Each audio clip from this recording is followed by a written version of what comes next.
está começando o Diversifica, um podcast sobre diversidade, equidade e inclusão no jornalismo. Eu sou Luane Belli, jornalista e apresentadora, e nessa segunda temporada estamos com o tema Práticas. Nós falaremos sobre iniciativas que estão promovendo a diversidade em veículos de jornalismo e empresas de comunicação.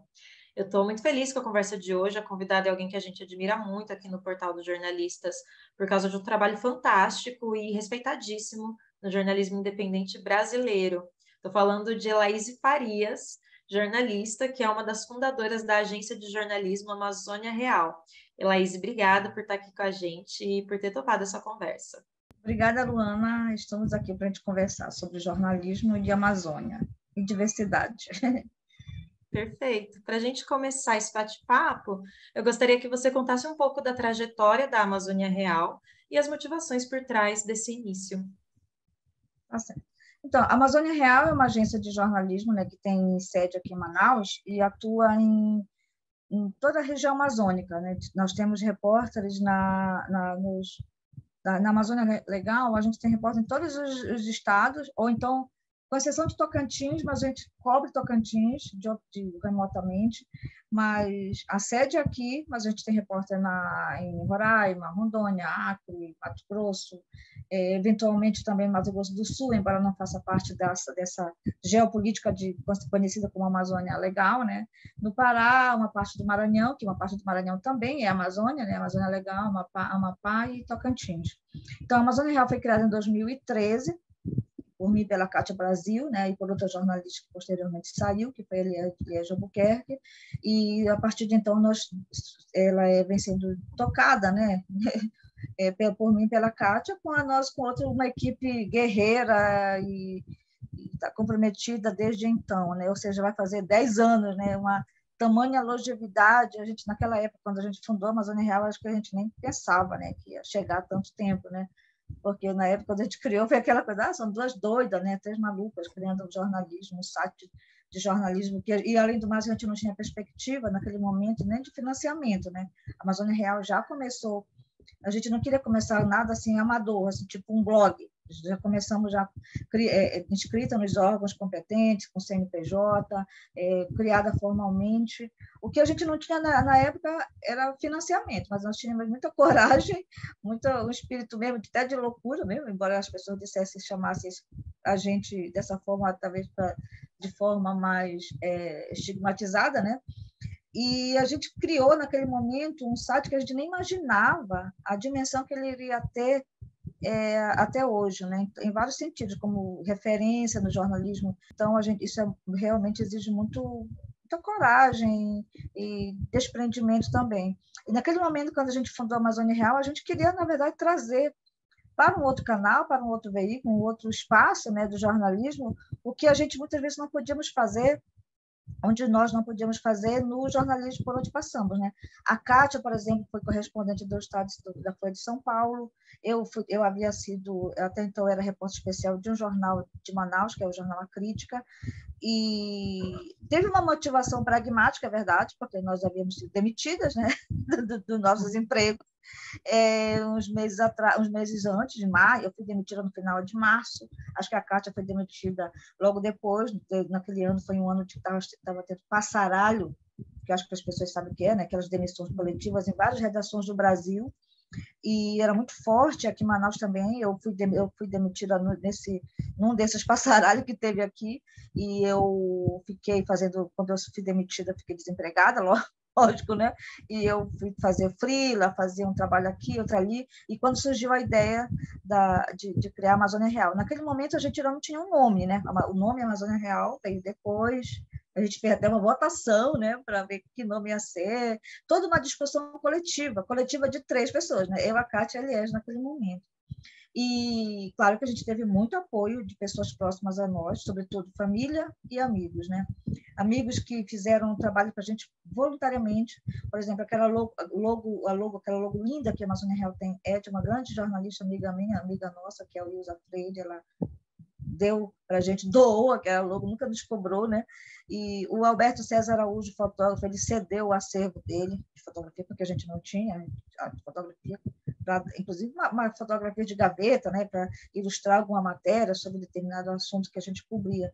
E eu acho que durante quase 10 anos a gente fica refletindo o que nos motivou, né? As pessoas nos perguntam muito isso, o que nos motivou. Motivou são vários motivos. Um deles é que a gente estava desempregada, outro que a gente precisava naquele momento, a gente pensou que precisava, havia necessidade de ter um veículo com espaço para as reportagens que a gente produzia e que muitas vezes não havia espaço, a gente não encontrava nos jornais onde a gente trabalhou, ou encontrava de forma muito reduzida, ou os personagens que a gente queria dar o protagonismo, eles não encontravam aquele espaço. Eu cansei de fazer matérias, por exemplo, brigar por matérias onde também ribeirinhos e indígenas fossem ouvidos de forma igual e não desigual, como é muitas vezes a cobertura, né? Então, eu até brincava, no Amazônia Real a gente vai poder escrever o tanto que a gente quiser, inclusive, né? Porque na própria faculdade, eu vejo isso, eu sou da época que ainda não havia jornalismo online, né, quando eu estava na faculdade, mas das palestras que eu participo, eu via que os estudantes mencionavam que uma dos aprendizados que eles recebiam era que matérias de jornal online não pode ser muito longa, né? Tinha que ser curta, que as pessoas não tinham tempo para ler e tudo mais. E, na verdade, a Amazônia Real quebrou também.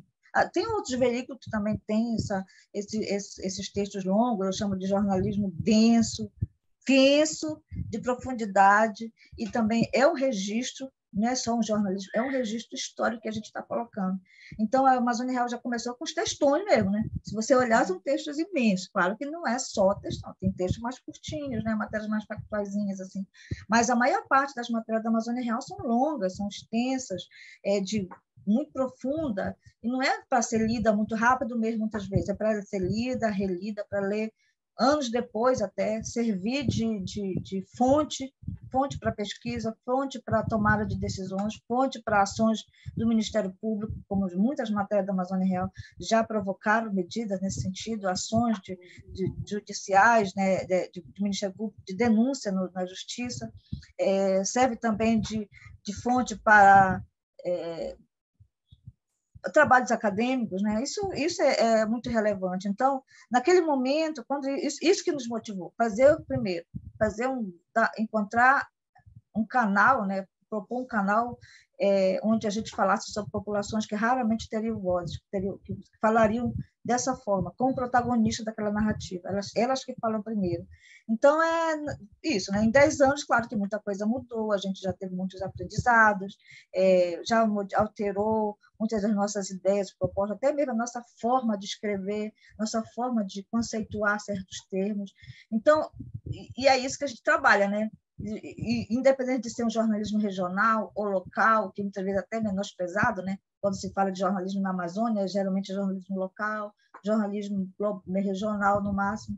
E eu, para mim, eu não me importo, mas assim, é meio engraçado quando eu ouço isso, né? Vocês fazem jornalismo local.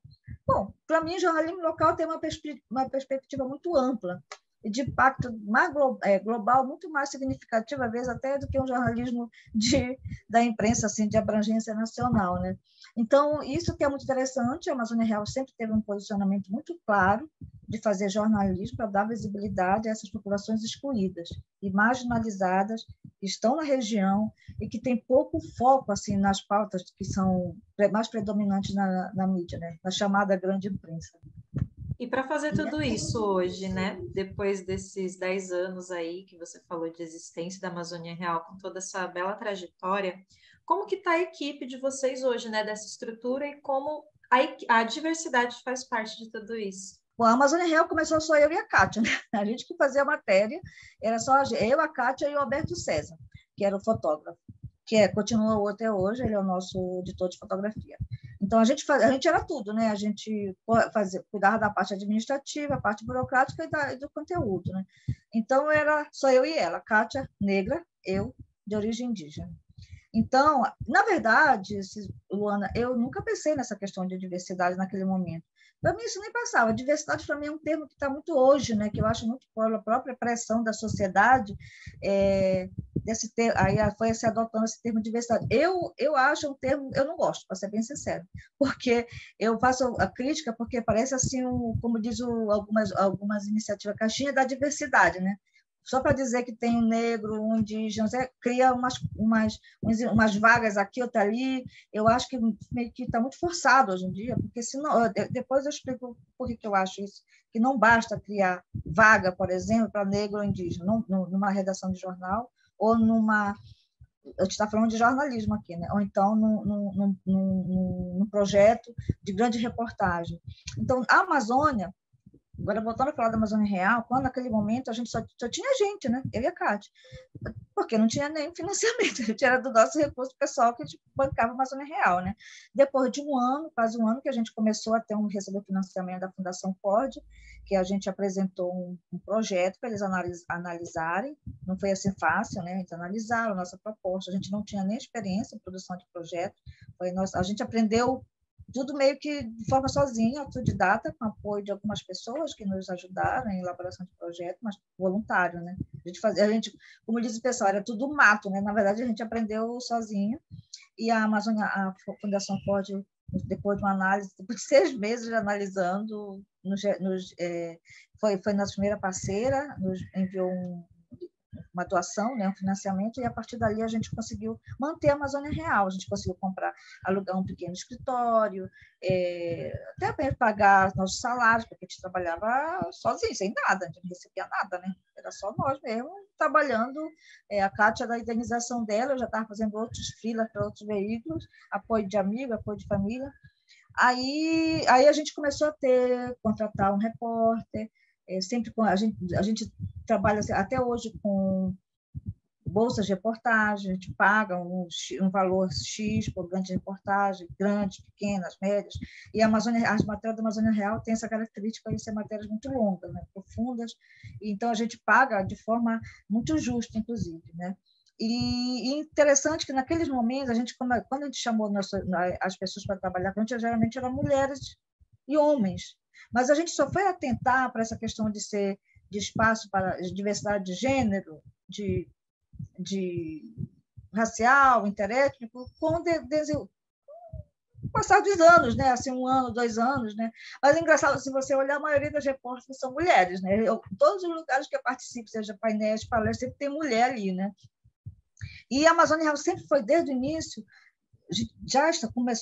quando a gente começou a perceber, quando foi aumentando a nossa capacidade de contratar mais pessoas, de ampliar a equipe, porque para poder a gente atentar para isso, a gente tem que ter financiamento, né, para poder pagar as pessoas, né?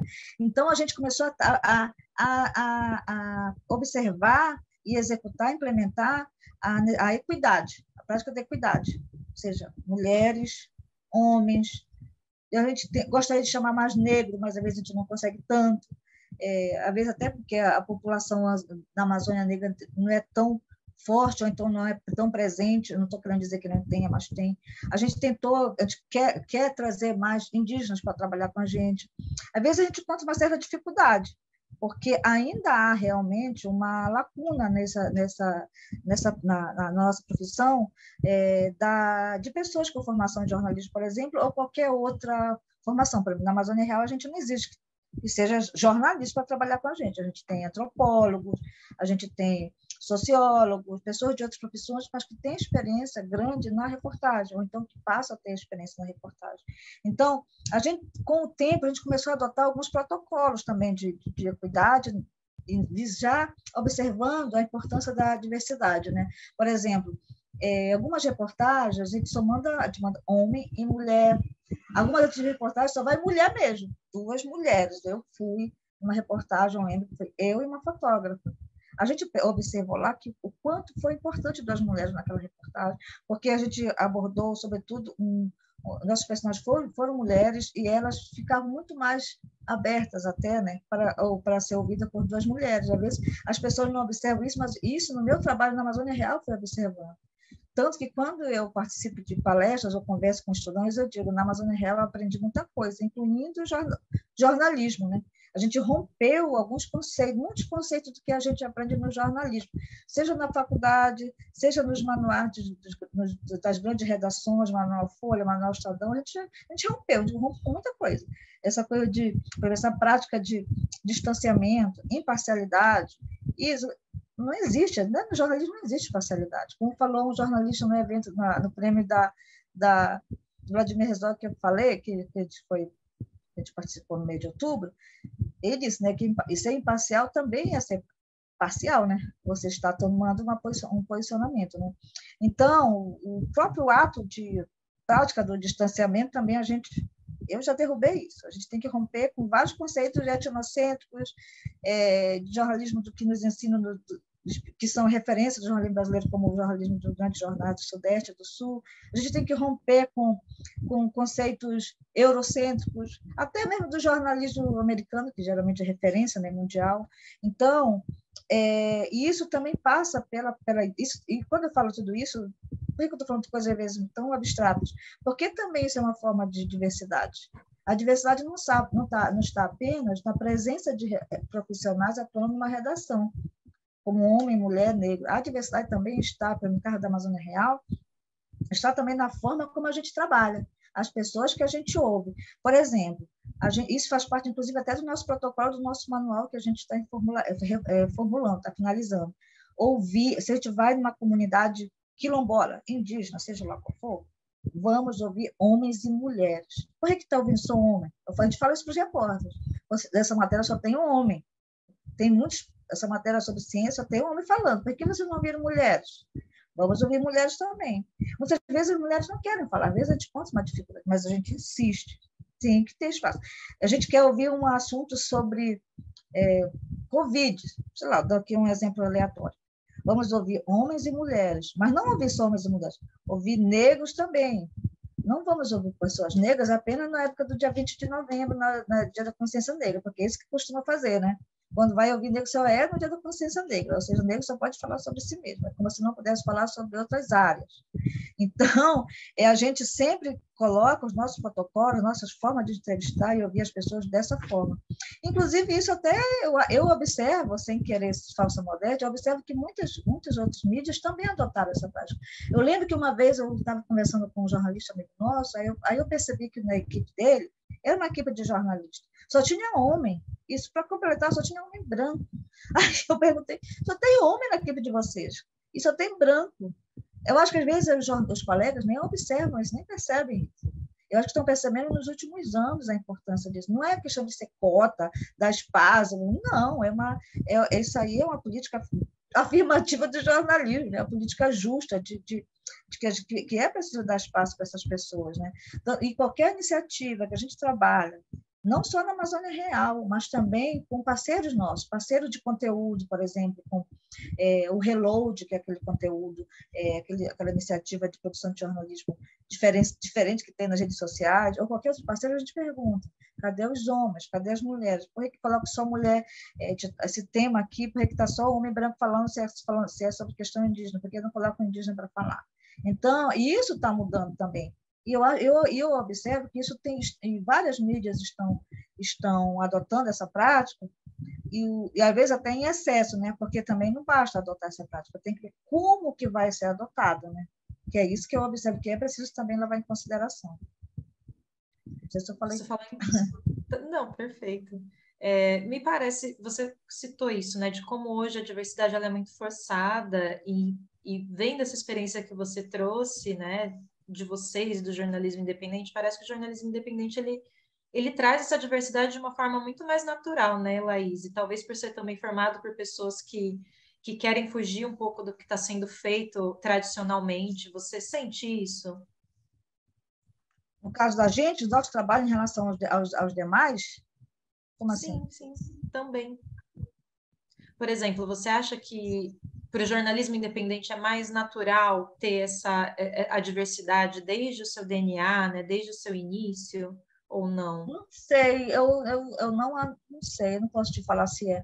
Eu acho que talvez seja porque é um grupo pequeno, não um grupo grande, e talvez isso depende muito também com quem você trabalha, quem são as pessoas, quem são os personagens das histórias que você está contando, quem são os sujeitos, né, das suas histórias, né? Que trajetórias que a gente está comentando, narrando e relatando nas nossas reportagens.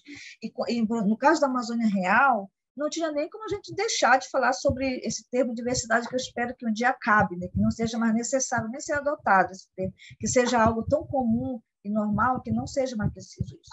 Então, por exemplo, na Amazônia Real, quem são as pessoas que a gente entrevista? São indígenas, são pessoas negras, são pessoas quilombolas, são pessoas que nos últimos anos também a gente começou a fazer muita reportagem sobre os grupos, né, a população LGBTQIA+, né, e também mulheres, a gente fez um especial sobre feminicídio na época da pandemia. Então, são extrativistas, são ribeirinhos, são pescadores, são pessoas que no momento, por exemplo, de grande, em meio a um grande empreendimento que está tentando, por exemplo, explorar minério, são aquelas pessoas que a gente vai ouvir. Então, não tem como a gente nem como fugir dessa, entre aspas, diversidade, né? Porque é muito óbvio que os personagens que a gente está, que estão nas histórias que a Amazônia Real conta, né? No dia a dia, né? Então, eu acho que isso se serviu de inspiração para outras iniciativas, eu acho fantástico, né?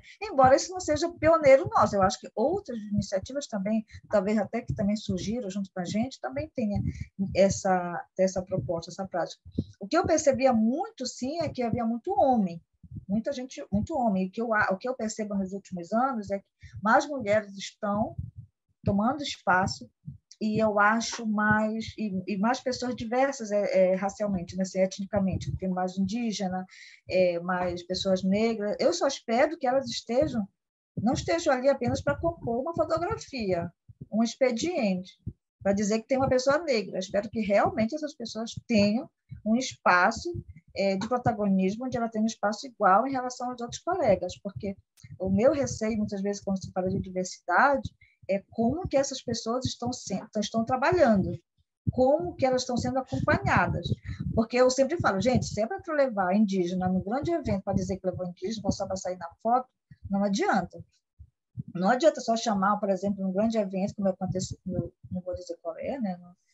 Só levaram vários indígenas para ficar perambulando lá pelo local, e onde eles não tinham direito à fala, não tinham direito a é como se estivesse apenas observando. Então, eu acho que tem que ter um diálogo simétrico, diálogo igual, e que essas pessoas realmente façam o seu trabalho, né? Então, eu acho muito relevante, por exemplo, nos últimos anos também eu vi que abriram muitas vagas para, assim, só para negro, só para indígena. Aí eu percebo, mas quem são esses indígenas que vão se candidatar a essa vaga? Será que eles têm alguma formação? O que eles vão falar? Vão falar só sobre si? Só sobre a sua realidade?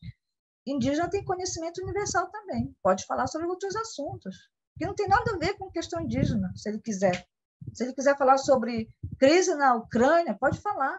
Não tem que falar sobre isso. Então, eu acho que também precisa observar esses outros aspectos que eles podem escrever sobre qualquer assunto, se quiser. Se você quiser escrever só sobre a sua realidade, ok, ótimo.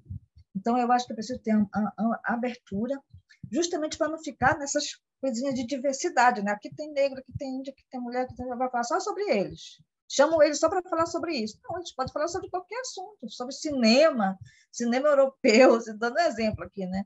Então, eu acho que é preciso ampliar, observar, mas eu acho que o caminho é esse. Já estamos no caminho, dar esse espaço para a diversidade, realmente, e que um dia esse termo não seja mais necessário, né? Numa redação de jornal ou no mercado de trabalho, seja lá qual for a profissão. E você falou, né, de realmente trazer as pessoas e dar condições de que elas falem. E aí eu te pergunto também, que tipo de outras condições materiais também, né? Porque muitas vezes você traz a pessoa diversa, né? Vamos falar assim, para sua redação, a pessoa negra, a pessoa indígena, mas você não dá condições financeiras para que ela se mantenha naquela posição, não cria um bom ambiente, né? Um ambiente acolhedor para aquela pessoa. Como que você acha disso e como que vocês trabalham isso também na Amazônia Real? Eu acho que isso é extremamente imprescindível, né, para começar a remunerar a pessoa, né? O que eu observo, por exemplo, também, isso já tem muito no terceiro setor, é, por exemplo, chamar um indígena para escrever, um indígena comunicador, um indígena para escrever sobre algum fato da sua comunidade e ser voluntário. Ah, você está escrevendo, você está ajudando o seu povo, então não tem problema de você não receber nada, né? Aquela coisa, não tem muito isso. Isso tem muito nas organizações do terceiro setor. Mas eu observo também que hoje, sobretudo essa geração nova de comunicadores, eles já estão aceitando isso. Eles têm que ser remunerados, sim. Eles precisam. Eu vejo também, por exemplo, os indígenas que protegem a floresta não precisam receber nada porque eles estão ajudando a proteger o solo. Não, eles precisam ser remunerados. Por que eu falo isso?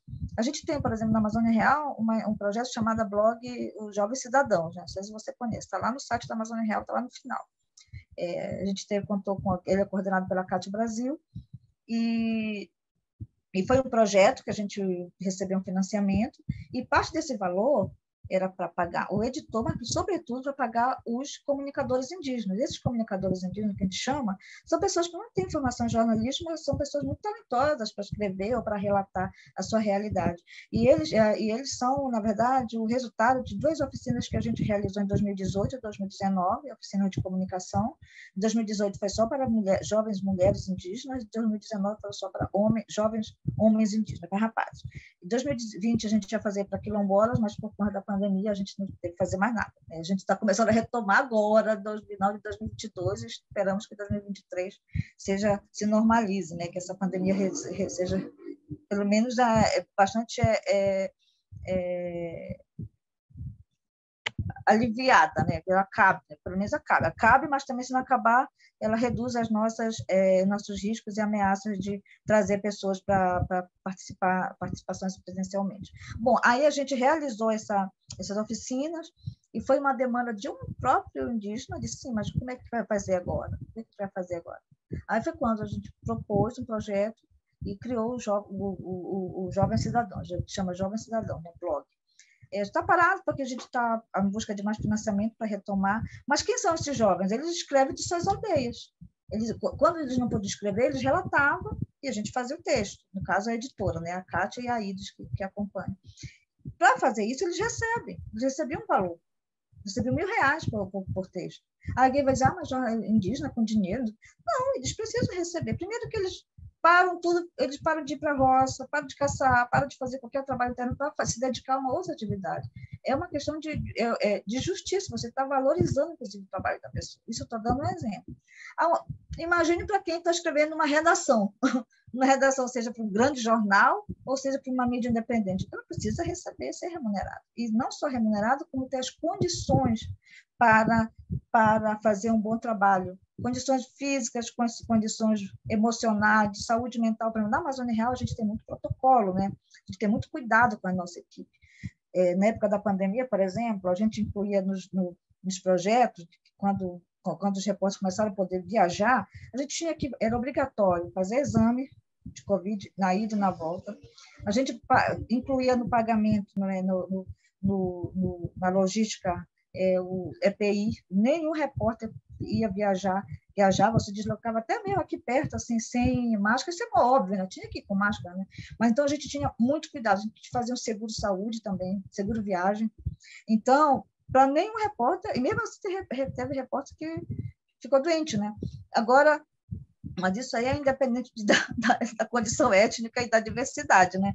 Então, a gente fez um levantamento na Amazônia Real de quais são a origem étnica, é bastante equilibrado, tem pardo, tem indígena, tem asiático, tem branco. Aqui na nossa região, o termo pardo, inclusive, também é algo muito ainda diferente do resto do Brasil, porque pardo, na verdade, as pessoas vêm aqui e dizem, mas aqui tem pardo, tem indígena, mas são pardos de origem branco, mestiço de branco com índio, né? A maior parte não é negro, exatamente. É pardo. Eu, por exemplo, eu me identificava como pardo, até antes do censo de 2010, mas eu não sei se eu tenho origem negra, mas a partir de então eu me identifico como indígena. Mas, assim como tem pardo, tem vários indígenas que também são pardos por conta do próximo processo de colonização, que obrigava as pessoas a não se identificar e se identificavam com o pardo. Né? Até hoje ainda tem isso, inclusive. Aí, então, eu acho que a gente tem muito mais até indígena do que se imagina, né, na própria equipe da Amazônia Real. Então, eu acho que as condições são essas. Claro que a gente não vai também fazer um trabalho, a gente não vai ser assistencialista, né? Não é trabalho de assistência, é um trabalho justo de um profissional que está fazendo o seu trabalho. Então, ele tem que ser remunerado, ele tem que ter as condições trabalhistas certas, não pode precarizar. Por que vai precarizar apenas porque ele é indígena e vai falar sobre a própria realidade? Então, ele vai ter direito a ter uma alimentação lá, porque ele está no lugar dele. Então, não, tem que ter todas as condições. Na Amazônia Real, quando a gente viaja, por exemplo, a gente paga tudo, até tudo tão caro. Eu não sei se vocês conhecem a Amazônia, mas fazer reportagem aqui é muito complicado. Existe uma logística grande, existe um investimento alto para grandes viagens, por exemplo, em uma comunidade indígena. Quando a gente viaja, a gente leva recursos para tudo, recurso de alimentação, muitas vezes a gente deixa lá. Então, não tem como deixar desassistido uma equipe que vai fazer uma viagem, muitas vezes até perigosa, né? A gente até coloca também condições assim, por exemplo, de reserva um recurso para a segurança do repórter, dependendo de onde ele vai. É muito necessário. Às vezes, acho que até é exagero, mas não é exagero. Então, eu acho, quando a gente... Uma indígena, então, a gente tem que ter muito, muito cuidado, né? Mas isso, Luana, a gente não está fazendo... Quando a gente não faz isso apenas para os nossos colegas profissionais, não, mas também as próprias fontes, os nossos próprios personagens também a gente tem que ter muito cuidado com quem a gente está entrevistando. Indo para o final já, você acha que falta para os gestores, né, investirem em diversidade? Porque para vocês isso está tão orgânico, né, que realmente nem parece que há uma política, mas ela existe. Enquanto outras redações elas precisam disso, né, precisam estimular, precisam trazer. O que você acha que falta para esses gestores realmente mudarem, né, enfim, a sua cultura, para que as equipes sejam mais diversas no jornalismo, né? Como que a gente pode inspirar essas pessoas a mudarem? Eu não gosto muito da manual, né? Porque também não tenho essa pretensão, né? Inclusive até porque na Amazônia Real a gente também está aprendendo, né? A gente precisa também compreender o que a gente pode, como que a gente pode atuar e trabalhar como jornalista, né? Eu acho que primeiramente é preciso observar que quando você se propõe a dar uma vaga de trabalho ou um espaço de debate para pessoas que no passado raramente tinham condições, uma pessoa negra, uma pessoa indígena, uma pessoa trans, ela tem que entender que essas pessoas também têm as suas próprias visões de mundo. Elas têm uma outra forma de olhar. Então, é preciso primeiro mudar a cabeça, precisa mudar a mente. Não pode impor a sua forma de observar e de transmitir conhecimento ou transmitir informação a partir da sua lógica, a partir da sua mentalidade. Se você está se propondo, tem que mudar. Primeiro tem que começar a mudar essa cabeça. Tem que ter consciência que é preciso mudar mesmo. Isso aí é romper com muitas lógicas que durante décadas, séculos até, foram predominantes na nossa mente, né? Seja através do processo da sua própria formação e seja, sobretudo, pelo processo de colonização que o Brasil passou, né? Passa até hoje, né? Então, e isso sempre é renovado. Então, quando você está construindo um jornalismo e que é preciso incluir também ser mais diverso, é preciso mudar a cabeça do patrão, é improvável, mas enfim, né? Não custa sonhar. Mudar a cabeça de um editor, de alguém que está propondo um projeto, abrir um edital, e aí sim, quando você tem essa consciência, essa noção, você começa a refletir a realidade que você está chamando daquelas pessoas, né? Aí você precisa contratar um repórter, por exemplo, que é indígena, que tem pouca experiência na apuração. Você precisa ensinar, você precisa dar uma formação. Na Amazônia Real, por exemplo, os repórteres quase uma faculdade. As pessoas também estão aprendendo a fazer um tipo de jornalismo que não se fazia ou não se faz. A gente, inclusive, muda mesmo, está reconstruindo o jornalismo. E isso passa por essa mudança de mentalidade, de lógica. Como é que você vai acompanhar a história de uma pessoa que você vai contar no seu veículo, se você não mudar a cabeça. Aí isso passa também pela cabeça. Você vai chamar, vou dar um exemplo prático, você vai contratar um jornalista que nunca trabalhou numa redação, mas você vai escrever. Você quer dar esse espaço para ele, quer dar esse emprego para ele, seja lá, ou quer dar uma bolsa, por exemplo, para ele fazer uma grande reportagem. Você tem que entender que muitas vezes esse jornalista indígena não tem experiência em apuração grande, em investigação.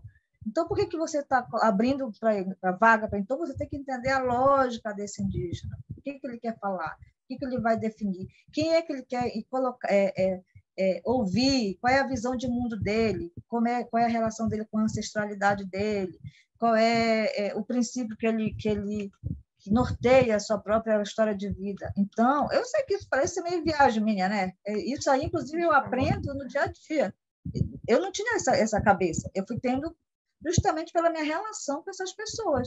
Então, eu acho que o próprio jornalismo precisa mudar.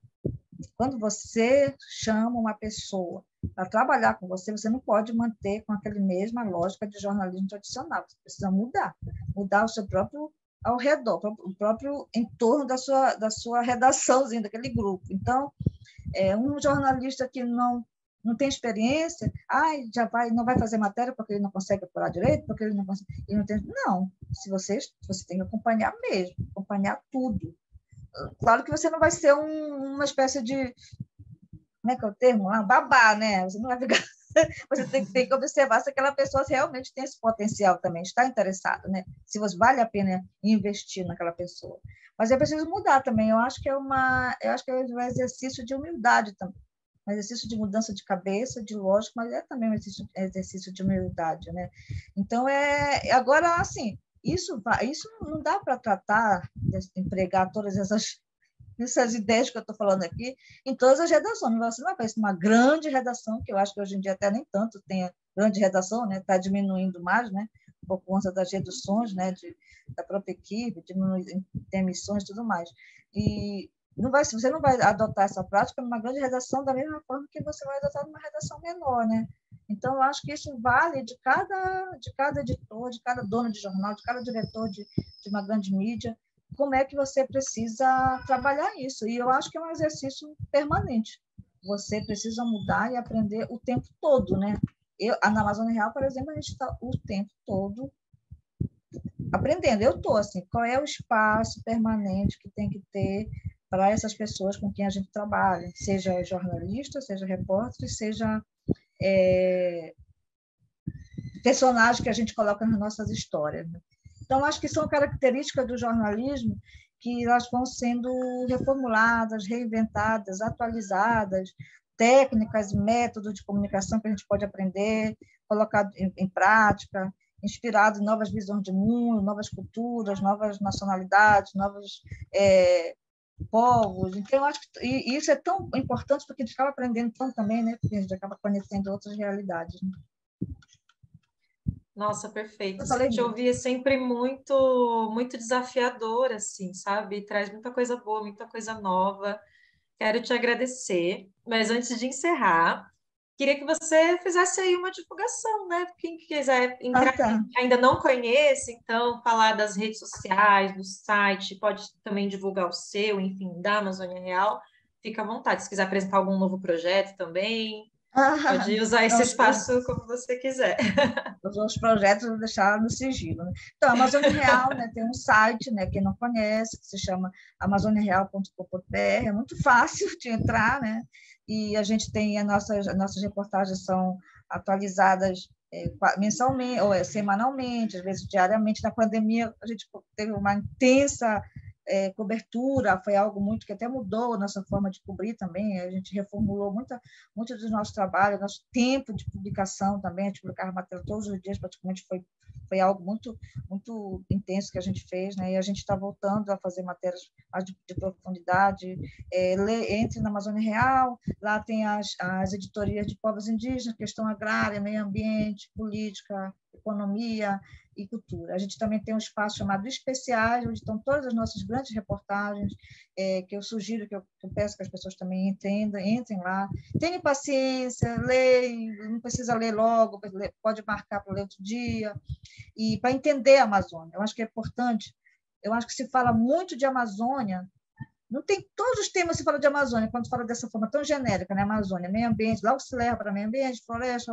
Eu acho que o que tem que ser mudado ou observado, que isso que a Amazônia Boreal busca fazer, como que a gente conta essas histórias, como que se fala, não basta só falar, tem que ser como que a gente vai falar. Então, isso, a Amazônia está ali, a Amazônia Real está lá, quem quiser conhecer, nos acompanha, entre as nossas redes sociais, nós temos redes sociais no Twitter, Instagram, Facebook, nós temos um Flickr com bastante foto, Flickr Amazônia Real, deixa eu ver aqui mais. A gente está entrando também, não tanto com tanta força, mas a gente está no TikTok. Tem mais alguma rede? Não sei. São essas aí. Então, eu peço que entre. A Amazônia Real é tudo orgânico. A gente não patrocina redes sociais, e é isso que é muito interessante. Então, faço esse convite às pessoas que estão me vendo e eu agradeço pelo espaço. Então. A gente que agradece, obrigada pelo seu tempo, pela sua presença, por compartilhar, por desafiar a gente também. Eu tenho certeza que vai inspirar muita gente, Laís. Obrigada. Obrigada, Luana. Bom, gente, é isso. Vou encerrar esse episódio. Muito obrigada pela sua companhia, pela audiência e espero contar contigo numa próxima oportunidade. Um beijo e tchau.